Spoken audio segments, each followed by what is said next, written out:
Hello বন্ধুরা, সবাই ভালো আছেন তো? আবারও আজ আপনাদের সামনে এসে গিয়েছি অনেক পুরানো রেসিপি, যা আজও মনে হয় গরম ভাতের সঙ্গে পেলে কতই না ভালো হতো। তাই বাজারে চলে গেলাম আর নিয়ে এলাম বাটা মাছ, এবং এটা নিজে হাতেই আমি বেছে নিলাম। এখানে ছাই পাওয়া যায় না, এইভাবে বঁটি আর হাতের সাহায্যে মাছগুলো কেটে নিলাম, আর পেট থেকে ওর নোংরাটা বের করে নিলাম এভাবে।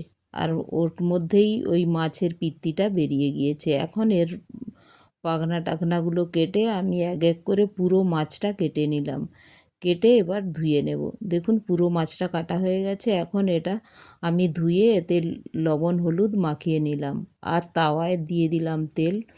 গরম হয়ে গেলে এর মধ্যে দিয়ে দিলাম ওই বাটা মাছগুলো, সবগুলো দিয়ে দিলাম, এবং আমি ভেজে নেব। এটা লাল লাল করে ভেজে নেব।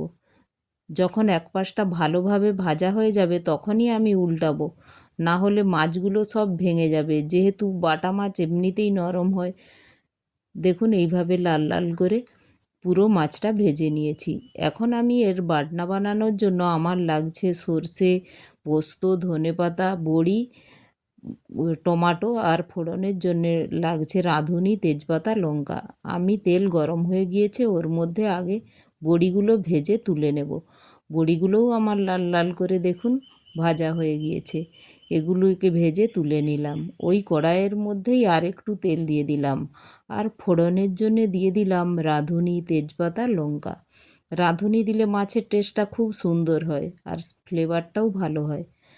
এখন এর মধ্যে দিয়ে দিলাম কুচিয়ে রাখা টমাটো আর কাঁচা লঙ্কা চেরা। ওর মধ্যে দিয়ে দিলাম লবণ আর হলুদ, দিয়ে ওটা নেড়ে নিলাম। লবণ দেওয়ার জন্য দেখুন টমাটোটা গলে গিয়েছে। এখন ওর মধ্যে দিয়ে দেব আমার বেটে রাখা পোস্ত আর সর্ষে। আমি একসাথেই সর্ষে পোস্তটা বেটে নিয়েছি। আর সর্ষে যেহেতু আছে তাই বেশিক্ষণ আমি নাড়ব না, হালকা নেড়েই ওতে জল দিয়ে দেব।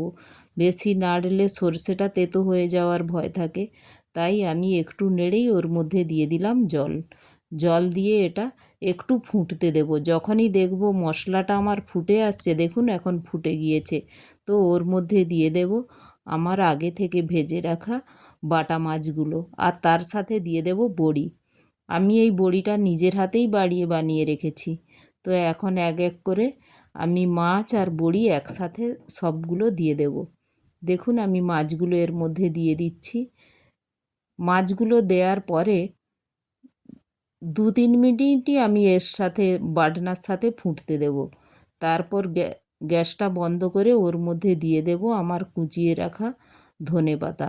ধনেপাতা দিয়ে আমি বন্ধ করে দেব, এবং একটু ঠান্ডা হওয়ার জন্য ওয়েট করব, তারপর এটা পরিবেশন করব।